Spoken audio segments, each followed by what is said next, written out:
Easy physics বই থেকে এই পর্বে আমরা চট্টগ্রাম বোর্ড 2025-এর প্রশ্ন সমাধান করব। ক নম্বর প্রশ্নটা খেয়াল করো, কর্মদক্ষতা কাকে বলে? কোন যন্ত্রের লভ্য কার্যকর শক্তি ও মোট প্রদত্ত শক্তির অনুপাতকে ওই যন্ত্রের কর্মদক্ষতা বলে। কর্মদক্ষতা মানে কি? আমি যন্ত্রে কতটুকু শক্তি দিয়েছি আর যন্ত্র আমাকে কতটুকু কাজ করে দিয়েছে।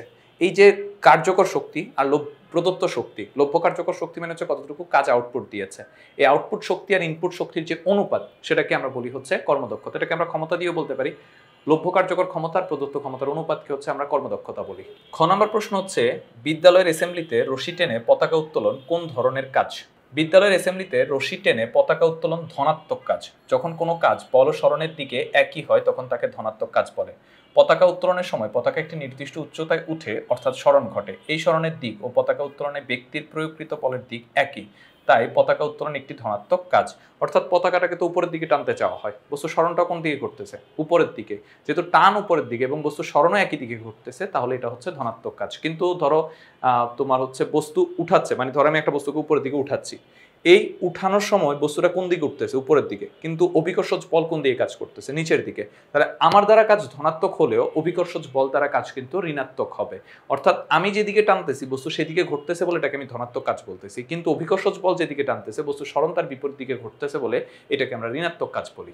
গ নম্বর প্রশ্ন খেয়াল করো, ডি বাঁধন অবস্থায়, এই যে ডি যেটা আছে বাঁধন অবস্থায় এই বস্তুর বিভব শক্তি নির্ণয় করো। অর্থাৎ এই যে এই বস্তুর মানে এই যে এখান দিয়ে সুতা দিয়ে এখানে বেঁধে রাখা হয়েছে, এই বেঁধে রাখা অবস্থায় এর বিভব শক্তি কত সেটা আমাদেরকে বের করতে বলা হয়েছে। এখন দেখো, বিভব শক্তি বের করার সূত্র হচ্ছে ইপি সমান এমজিএইচ। এটা কখনো ভি দ্বারা প্রকাশ করা হয়, কখনো ইপি দ্বারা প্রকাশ করা হয়। একটা দিয়ে প্রকাশ করলেই হবে, কোনো সমস্যা নাই।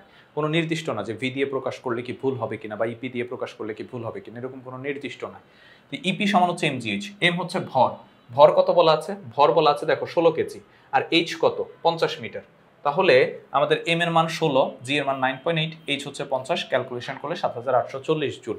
অর্থাৎ ডি বাঁধা অবস্থায় এর বিভব শক্তি হচ্ছে 7840 জুল। পরের প্রশ্নটা হচ্ছে, ডি বিন্দুতে সুতার বাঁধন না খুলে, এই যে এই জায়গাটাতে সুতার বাঁধন না খুলে সি বিন্দুতে সুতা কেটে দিলে, অর্থাৎ এই জায়গায় সুতা কেটে দিলে এ বস্তুটি অপেক্ষাকৃত বেশি গতিশক্তিতে ভূমিতে আঘাত করবে কিনা গাণিতিক যুক্তি সহ বিশ্লেষণ করো। অর্থাৎ বাঁধন খুলে দিলে হচ্ছে বেশি গতিশক্তি পাবে, নাকি সি কেটে দিলে, সুতা কেটে দিলে হচ্ছে বেশি গতিশক্তি পাবে, সেটা আমাদেরকে বের করতে বলা হয়েছে। দেখো, ডি বাঁধন খুলে দিলে এই বস্তুটি ভি বেগে ভূমিতে আঘাত করবে। অর্থাৎ আমরা যদি বাঁধন খুলে দিই তাহলে এই যে এই বস্তুটা আছে এইটা হচ্ছে ভূমিতে আঘাত করবে কত বেগে? আমরা ধরে নিলাম হচ্ছে ভি বেগে। এখন সুতার টান হচ্ছে টি আর লব্ধি ত্বরণ হচ্ছে এ, মানে সুতা যেই বলে টানতেছে সেটাকে আমরা টি ধরে নিয়েছি, টান বল, টেনশন। আর ওই সময় বস্তুটা যেই ত্বরণে পড়বে সেটাকে আমরা ধরে নিয়েছি এ। এখন অনেকের কাছে মনে হইতে পারে উপর থেকে যেহেতু পড়তেছে তখন তাহলে অভিকর্ষজ ত্বরণ কি কাজ করবে না, বা অভিকর্ষজ ত্বরণে পড়ার কথা না। এখানে বিষয়টা খুব সিম্পল। যখন অভিকর্ষজ ত্বরণ 9.8 তখনই কাজ করবে যখন ধরো হচ্ছে এটাকে ফ্রিলি হচ্ছে যে পড়তে দেওয়া হবে। ফ্রিলি না পড়লেও পড়ার সময় হচ্ছে 9.8 থাকবে না। তো এখানে যেহেতু সুতা দিয়ে টেনে ফেলা হচ্ছে, যার ফলে এখানে অভিকর্ষজ ত্বরণ না, একটা লব্ধি ত্বরণ তৈরি হবে, যেটাকে আমরা এ বলছি। এখন এই বস্তুর ক্ষেত্রে আমরা একটু চিন্তা করি, এই যে এই বস্তুটা দেখো, সুতাটা এই দিক থেকে হচ্ছে বেঁধে রাখা হয়েছে, সুতাটা এই দিক থেকে বেঁধে রাখা হয়েছে। এখন বস্তুটা কোন দিকে পড়বে? এই দিকে পড়বে। এখন এই দিকে পড়ার সময় আমি যখন কেটে দিব, কেটে দিলে বস্তুটা কোন দিকে পড়বে? নিচের দিকে পড়বে না? আমি যখন সুতাটা কেটে দিব নিচের দিকে পড়বো। নিচের দিকে পড়ার সময় কি সুতার একটা টান বল কাজ করতেছে না? যেহেতু সুতাটা আছে তাহলে তার তো একটা টান বল আছেই, তাই না? এই টান বলটা তোমার হচ্ছে বস্তুর ওজনের থেকে কি হবে? কম হবে। যদি বেশি হতো তাহলে তো বস্তু উপরের দিকে উঠে যেত। বস্তু যেহেতু নিচের দিকে পড়বে, কেন পড়বে? ওজনের কারণে পড়বে। তার মানে ওজন টান বলের থেকে বেশি। তার মানে ওজনটা কাজ করতেছে নিচের দিকে, টান বলটা কাজ করতেছে উপরের দিকে। এর মধ্যে আমরা দেখতে পেলাম বস্তুর ওজন টান বলের থেকে বেশি। তাহলে আমি যদি ওজন থেকে টান বলটাকে মাইনাস করি তাহলে এটা আলটিমেটলি কত লব্ধি বলে পড়তেছে সেটা আমরা পেয়ে যাব। বিষয়টা আরো এইভাবে বলতে পারি যে ধরো একটা বস্তুকে আমি এইদিকে ধাক্কা দিচ্ছি, বিপরীত দিক থেকে আরেকজন ধাক্কা দিচ্ছে। এখন আমি যদি বেশি বলে ধাক্কা দিই তাহলে বস্তুটা ওইদিকে যাবে। এখন সে আসলে আলটিমেটলি কত বল অনুভব করবে? আমি যত বল প্রয়োগ করতেছি সেটা কিন্তু অনুভব করবে না, কারণ আরেকজন বিপরীত দিক থেকে বাধা দিচ্ছে।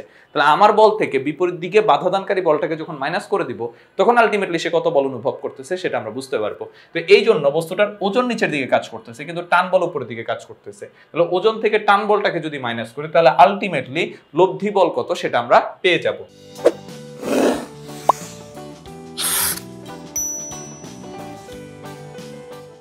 তাহলে এখানে হচ্ছে আমরা যেটা দেখতে পাচ্ছি যে এই যে বস্তুর ওজন মাইনাস হচ্ছে টান বল, তখন তার কার্যকর বল পেয়ে যাবো। কার্যকর বল কি? এফ, এফ ইকুয়ালস টু কি? M A. আর ওজন কি? ডব্লিউ, ডব্লিউ ইকুয়ালস টু কি? এম জি মাইনাস হচ্ছে টি।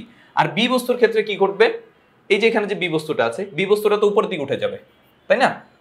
আমি যখন এখানে সুতা ছেড়ে দিব তখন এই বস্তুটা কি উপরের দিকে উঠে যাবে না? উপরের দিকে উঠে যাওয়ার মানে কি? তার টান বল বেশি কাজ করতেছে। ওজন বেশি হলে তো সে নিচের দিকে পড়তো, কিন্তু টান বল যেহেতু বেশি কাজ করতেছে, যার ফলে কি হবে? উপরের দিকে উঠে যাবে। এই জন্য এই ক্ষেত্রে যেহেতু টান বল বেশি, তাই টি মাইনাস হচ্ছে বি বস্তুর ওজন সমান হচ্ছে বি বস্তুর লব্ধি বল। এখন এই যে দুইটা সমীকরণ আছে, এই দুইটা সমীকরণকে যোগ করে দাও। বাম পাশের দুইটাকে যোগ করো, এম জি মাইনাস টি, এই যে এম জি মাইনাস টি প্লাস টি মাইনাস এম বি ইকুয়াল কি হবে? এম এ প্লাস হচ্ছে এম বি। এখন এইখানে হচ্ছে এই যে প্লাস টি আর মাইনাস টি কাটাকাটি চলে যায়, থাকতেছে কি? এম জি মাইনাস হচ্ছে এম এ জি মাইনাস হচ্ছে এম বি জি সমান হচ্ছে এম এ এ প্লাস হচ্ছে এম বি এ। এখন এখান থেকে যদি এম এ কমন নিয়ে ফেলি, তাহলে এম এ প্লাস হচ্ছে এম বি, আর এখান থেকে জি কমন নিয়ে ফেললাম, তাহলে এ সমান কি হবে? এই যে এটা নিচে ডিভাইড হয়ে যাবে। এটা নিচে ডিভাইড হয়ে গেলে জি এর মান 9.8, এম এর মান হচ্ছে 16, তারপরে হচ্ছে বি এর মান হচ্ছে 1.5, আর নিচে হচ্ছে 16 প্লাস 1.5। তাহলে এখান থেকে আমরা কার্যকর লব্ধি ত্বরণটা পাচ্ছি হচ্ছে 8.25 মিটার পার সেকেন্ড স্কয়ার।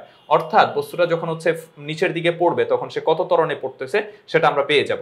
আর এই ক্ষেত্রে তাহলে ভূমিতে আঘাত করার সময় বেগ হবে কি? ভি স্কয়ার সমান ইউ স্কয়ার প্লাস 2as। আবারও বলতেছি, এখানে জি কেন হবে না? জি হবে না কারণ এখানে একটা বাধাদানকারী বল আছে বলে হচ্ছে অভিকর্ষ ত্বরণে পড়বে না। তাহলে বি সমান আদিবেগ 0, 2 আর এর মান হচ্ছে 8.25 মাত্র পেয়েছি, আর এইচ হচ্ছে 50। উপর থেকে যখন পড়তেছে, সে কত উপর থেকে পড়তেছে? 50 মিটার উপর থেকে পড়তেছে। তাহলে ভূমিতে আঘাত করা মানে হচ্ছে সে 50 মিটার সরণ করবে। তাহলে ভি স্কয়ার সমান 812, ভি সমান হচ্ছে 28.5 মিটার পার সেকেন্ড। অর্থাৎ যখন ভূমিতে আঘাত করবে তখন তার বেগ হবে 28.5 মিটার পার সেকেন্ড। আর এরপরে যদি মুক্তভাবে পড়তো, মুক্তভাবে পড়লে আমার কি হবে?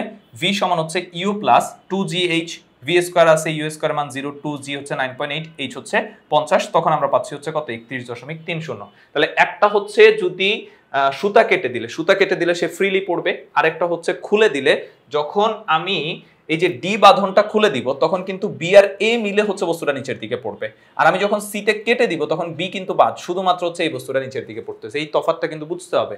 একটা তফাৎ হচ্ছে আমি খুলে দিব, খুলে দিলে কি হবে? এ আর বি মিলে হচ্ছে একসাথে নিচের দিকে পড়বে, তখন আমরা ওই যে সমীকরণ ইউজ করে যেভাবে এ বের করেছি সেই প্রসিডিওরটা। কিন্তু আমি যখন এখানে সুতাটা কেটে দিব তখন এখানে কি হবে? বস্তুটা হচ্ছে ফ্রিলি নিচের দিকে পড়ে যাবে। তাহলে এখন আমাদের দুইটা ক্ষেত্রে হচ্ছে গতিশক্তি বের করতে হবে। এখন ডি সুতার বাঁধন খুলে দিলে এ হবে হাফ এম ভি স্কয়ার। এই বাঁধন খুলে দেওয়া অবস্থা, অর্থাৎ যখন বি নিয়ে পড়তেছে তখন আমরা বেগ পেয়েছিলাম কত? 28.5, তাহলে 28.5 স্কয়ার ক্যালকুলেশন করলে এটা পাচ্ছি। আর সি সুতার বাঁধন খুলে দিলে এই বস্তুর গতিশক্তি half M V square, half M হচ্ছে 16 আর ভি স্কয়ার হচ্ছে 31.30। তাহলে এখান থেকে হচ্ছে 7837.52। তার মানে হচ্ছে যদি খুলে দেয়, যে ডি বাঁধন খুলে দেয়, তখন যে গতিশক্তি তার থেকে যখন মুক্তভাবে পড়ে তখন গতিশক্তির পরিমাণ বেশি হয়। এটা কিন্তু আমাদের ক্যালকুলেশন করে বের করতে বলা হয়েছে। তাহলে আমি যদি পুরো জিনিসটা একটু সাম আপ করি, বিষয়টা আমাকে এখানে কি বলেছে? বলেছে ডি বিন্দুতে সুতার বাঁধন না খুলে সি বিন্দুতে সুতা কেটে দিলে এই বস্তুটি অপেক্ষাকৃত বেশি গতিশক্তিতে ভূমিতে আঘাত করবে কিনা। কার থেকে বেশি অপেক্ষাকৃত, মানে কার থেকে অপেক্ষাকৃত বেশি? একটা হচ্ছে বাঁধন খোলা অবস্থায়, আরেকটা হচ্ছে সুতা কেটে দেওয়া অবস্থায়। যখন আমি বাঁধন খুলে দিব তখন বি সহ পড়বে, আর যখন আমি সিতে কেটে দিব শুধু এ পড়বে। তো যখন আমি বাঁধন খুলে দিই তখন আমাকে প্রথমে কি করতে হয়? সমীকরণ ধরে এ আর বি বস্তু রেখে হিসাব করে হচ্ছে যে আমার ক্যালকুলেশন করে এ এর মানটা বের করতে হয়, সেখান থেকে আমরা বি এর মানটা পেয়ে যাই।